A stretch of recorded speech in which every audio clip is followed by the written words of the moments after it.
National defence university میں پاک برطانیہ علاقائی استحکام کانفرنس، دفاعی حکام، دانشوروں اور سول سوسائٹی کے نمائندوں کی شرکت۔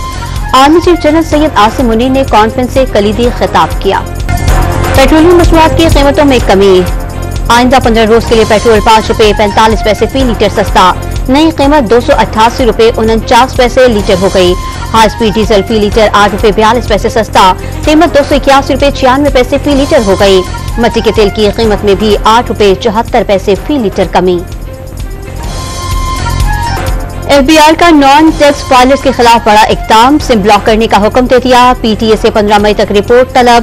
فیڈرل بورڈ آف ریونیو نے 5,06,671 نان ٹیکس فائلرز کا ڈیٹا جاری کر دیا۔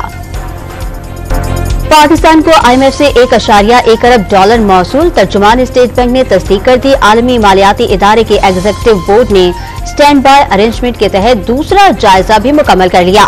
پاکستان کے لیے 828 ملین SDR کی رقم منظور۔ فیصل آباد کے علاقے عامر ٹاؤن کے گھر میں شارٹ سرکٹ سے آگ لگ گئی، 3 بچے جاں بحق اور 1 بچی جھلس کر زخمی ہو گئی۔ وہاڑی میں سرکاری باردانہ مڈل مین کو بیچنے کا انکشاف، ضلع انتظامیہ کا پاسکو سینٹر پر چھاپا۔ وہاڑی سے گندم کے 5 ٹریلر پکڑ لیے، سرکاری باردانہ مڈل مین کو فروخت کرنے پر پاسکو انسپکٹر کے خلاف مقدمہ درج۔ پاک پتن میں نئی نویلی دلہن نے گھر کا صفایا کر دیا، ملزمہ نے نشہ آور دودھ پلا کر دلہا کو بے ہوش کر دیا، 12 لاکھ مالیت کا سامان لے کر فرار ہو گئی۔ پولیس نے دلہن سمیت 4 افراد کے خلاف مقدمہ درج کر لیا۔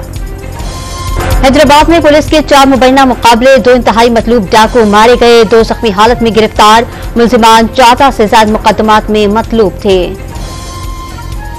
اسرائیلی فوج کی بمباری سے مزید 24 فلسطینی شہید، خان یونس سے مزید 9 لاشیں دریافت، اسرائیلی وزیراعظم نیتنیاہو کا رفح پر ہر صورت چڑھائی کا اعلان۔ اور سعودی عرب میں موسلادھار بارش اور سیلاب، سڑکیں ندی نالوں کا منظر پیش کرنے لگی، کئی گاڑیاں بہہ گئیں، شہری گھروں میں محصور ہو کر رہ گئے۔